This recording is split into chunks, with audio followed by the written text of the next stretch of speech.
Sana noong isang araw ko pa to gagawin, kaso wala akong lakas ng loob. Wala akong lakas ng loob kasi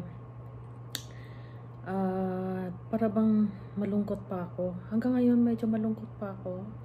Hindi ko pa rin maiwasan mapaluha kapag naalala ko yung aming family dog na si Duke na nawala ko siya mga December 5 yun. 5, 6, 7, 8, 9.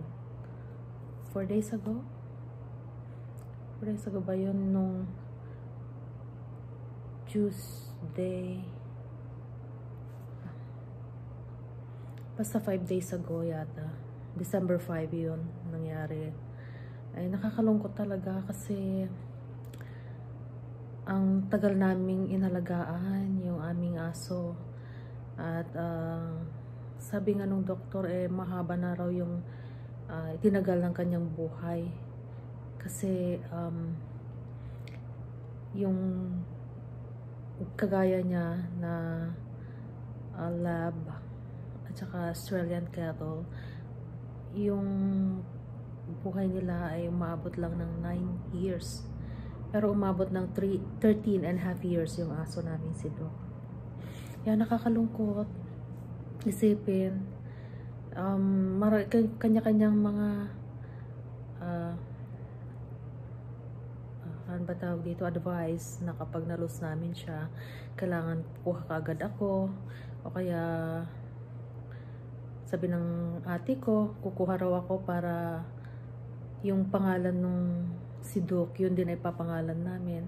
Para bang hindi ko pa oo, gusto ko ulit magkaroon siguro, pero hindi ko pa alam kung kailan. Marami pa kaming dapat gawin. Itong tinitirhan namin, syempre pag may aso ka, marami, hindi naman hindi malinis. Sa totoo lang, hindi malinis, pero masaya naman.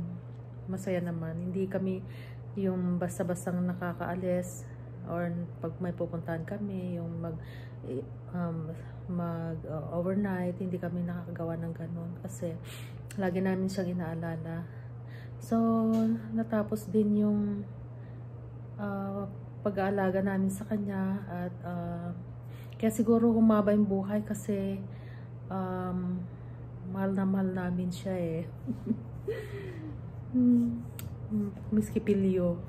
Ganyan. Ayan, gusto kong i-share yung mga iba niyang mga photos, mga picture niya nung bata pa hanggang recently. At natutuwa ako na i-share sa inyo. Sana mag-enjoy kayo. Bye.